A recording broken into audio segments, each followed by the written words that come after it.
नमस्कार। आज हम छायावाद के प्रमुख स्तंभ जयशंकर प्रसाद के काव्य में निहित विशेषताओं को समझने का प्रयास करेंगे, उसका विश्लेषण करेंगे। सर्वप्रथम यह समझ लेना आवश्यक है कि जब हम किसी कवि की काव्यगत विशेषताओं का अध्ययन करते हैं तो वह दो भागों में विभक्त की जाती है, एक भाव पक्ष, दूसरा कला पक्ष। सबसे पहले हम भाव पक्ष पर चिंतन करेंगे।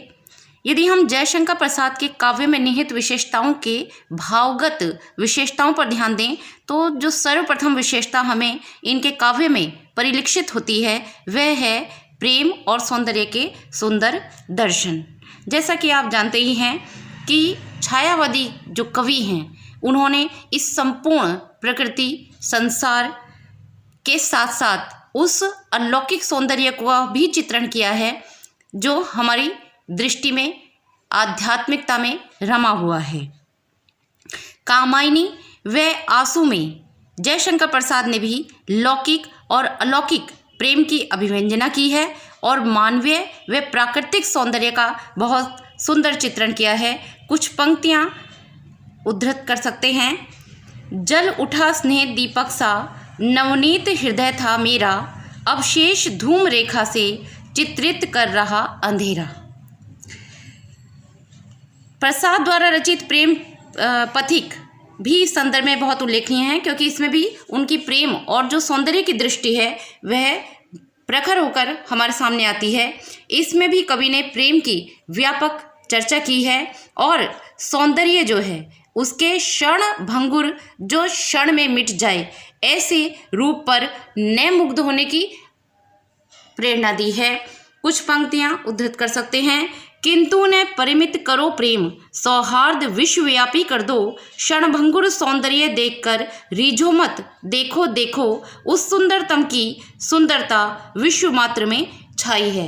अर्थात जो अलौकिक है, जो परमपिता परमात्मा है, जो संपूर्ण प्रकृति में छाया हुआ है, जो संपूर्ण विश्व उसका ही एक साकार स्वरूप है, उस सुंदरता पर आप अपना ध्यान केंद्रित करें। ये जो क्षण भंगुरता है, ये जो दिखाई देती है शारीरिक सौंदर्य है, ये क्या है? ये तो क्षण भर में मिट जाने वाला है। अतः इसकी ओर आप आकर्षित न हों। आप उस सुंदरतम जो सबसे ज़्यादा सुंदर है, उसकी सुंदरता जो संपूर्ण प्रकृति में सृष्टि में छाई हुई है, उस ओर अपना ध्यान लक्षित करें। प्रसाद का जो काव्य है उसमें मानवीय और प्राकृतिक अर्थात जो मानव का सौंदर्य है और जो प्रकृति का सौंदर्य है उसका बहुत सुंदर रूप चित्रित किया गया है। तो सर्वप्रथम जो जयशंकर प्रसाद के काव्य की भावगत विशेषता में प्रथम जो बिंदु है वह है प्रेम और सौंदर्य का सुंदर दर्शन। द्वितीय अगर बिंदु पर आए तो वह है श्रृंगारिकता का चित्रण। लेकिन उनका जो श्रृंगारिक चित्रण है वह स्थूल एवं पार्थिविकता के साथ साथ विलासिता व कामुकता का चित्रण नहीं करता है।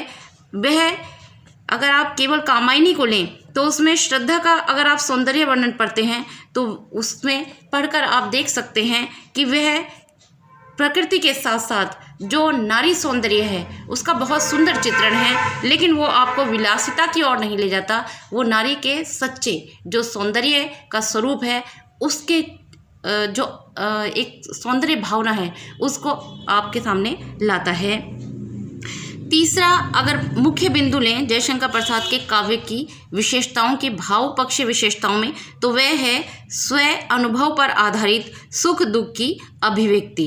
अर्थात जो छायावादी कवि है वह क्या करता है, जो उसने स्वयं अनुभव किया है, अपने जीवन में जो अनुभव किया है उस सुख और दुख की अभिव्यक्ति वह करता है। और अगर इस दृष्टि से देखें तो जयशंकर प्रसाद का जो आंसू काव्य है वह उनका श्रेष्ठतम काव्य है।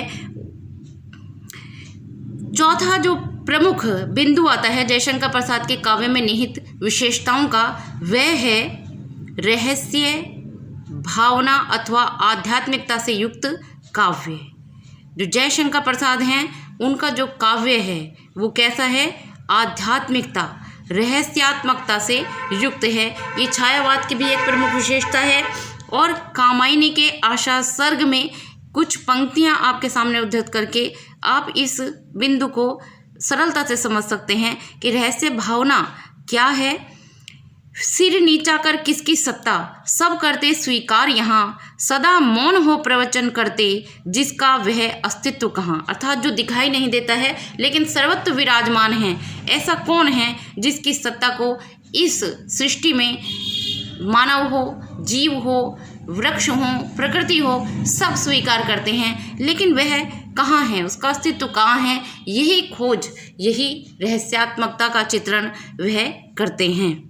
इसके बाद पांचवा जो प्रमुख बिंदु भाव पक्षी विशेषता में आता है जयशंकर प्रसाद के काव्य में, वह है प्रकृति पर चेतनता व सजीवता का आरोप। अर्थात उनका कहना है कि ये जो प्रकृति है ये कैसी है, ये चेतना से युक्त है, और ये कैसी है, इसका चित्रण जब वो करते हैं तो मानो उस पर चेतनता का, और वो सजीव है, उसके अंदर एक जीवन है, उसका चित्रण करते हुए जयशंकर प्रसाद लिखते हैं, सिंधु सेज पर धरा वधु अब, तनिक संकुचित बैठी सी, प्रलय निशा की हलचल स्मृति में, मान किए सी ऐठी सी। अर्थात कैसी है, मानो वो एक सजीव नारी के समान है। ये सारी धरा वधु, अर्थात जो धरती रूपी वधु है, दुल्हन है, वो कैसी है, संकुचित होकर बैठी हुई है सिंधु सेज पर। सिंधु सागर मानो एक सेज है, और उस पर एक बहुत जो धरती रूपी जो दुल्हन है वह बहुत संकुचित, बहुत सिकड़ी हुई सी बैठी हुई है। ये कैसा है, ये मानो पूरी जो प्रकृति है, मानो कैसी है, सजीव है, उसके अंदर एक जीवन है, जीवंतता है और चेतनता है, उसको आरोपित करते हैं। ये छायावाद की भी प्रमुख विशेषता है और ये जयशंकर प्रसाद के काव्य की भी प्रमुख विशेषता है। इसके बाद अगर हम छठे बिंदु पर आएँ तो वह है भाव पक्षी विशेषता में जयशंकर प्रसाद के काव्य में नारी की महत्ता का प्रतिपादन। यदि आप जयशंकर प्रसाद के संपूर्ण साहित्य जो उन्होंने सृजित किया उसका अध्ययन भी करें, केवल काव्य का अध्ययन भी करें, तब आप पाएंगे कि नारी की महत्ता को उन्होंने सर्वत्र चित्रित किया है, सृजित किया है। नारी को सर्वाधिक महत्व देते हुए उसके परंपरागत रूप कैसा था, जो नारी को अबला के रूप में चित्रित कर रहे थे, वो उन्होंने उसको एक अलौकिकता प्रदान की। उन्होंने नारी को एक सशक्त पात्र के रूप में अपने चाहे नाटक हो चाहे उनका काव्य हो उसमें प्रस्तुत किया है। यदि नारी दया, माया, ममता, त्याग, बलिदान, सेवा, समर्पण और अगाध विश्वास की एक प्रतिमूर्ति है, एक साकार प्रतिबिंब है। लिखते हैं वो कितना सुंदर, ये आपने पंक्तियाँ पहले भी पढ़ी होंगी। नारी तुम केवल श्रद्धा हो, विश्वास रजत नग पग तल में, पीयूष स्रोत सी बहा करो जीवन के सुंदर समतल में। अर्थात जीवन में एक रस, एक जीवंतता है, वो कौन लाती है, वो एक नारी ही लाती है। और वह कैसी है, वह अगर दया, माया और ममता का स्वरूप है तो वह बलिदान, सेवा, समर्पण का भी एक साकार रूप है। इसके बाद जो सातवीं प्रमुख विशेषता, भाव पक्षी विशेषता जयशंकर प्रसाद के काव्य में निहित है, वह है मानवतावादी दृष्टिकोण से सृजित काव्य। संपूर्ण छायावादी काव्य मानवतावादी दृष्टिकोण से ही रचा गया है, और चूंकि जयशंकर प्रसाद इसके प्रमुख सर्वप्रथम स्तंभ हैं तो उनके काव्य में तो यह परिलक्षित होना ही है। और ये उनकी भाव पक्षी विशेषता का सातवां बिंदु महत्वपूर्ण बिंदु है कि ये जो समस्त जो काव्य उन्होंने सृजित किया उसे मानव की दृष्टि से उन्होंने सृजित किया है। आनंद सर्ग, जो कामायनी का आनंद सर्ग है, उसमें आप देख सकते हैं कि सुंदर पंक्तियों में उन्होंने अपनी बात को रखा है। सब भेद भाव भुलवाकर सुख दुख को दृश्य बनाता, मानव कह रे यह मैं हूँ, यह विश्व नीड़ बन जाता। उन्होंने विश्व बंधुत्व की भावना को और मानव कल्याण की जो एक कामना है उसे प्रस्तुत किया है, उसे एक बहुत प्रखर रूप में आप सबके सामने, अपने पाठकों के सामने उन्होंने रखा है। आशा करती हूँ कि जयशंकर प्रसाद की काव्यगत विशेषताओं के अंतर्गत भाव पक्षी विशेषताओं के बिंदुओं को आप कुछ समझ पाए होंगे। धन्यवाद।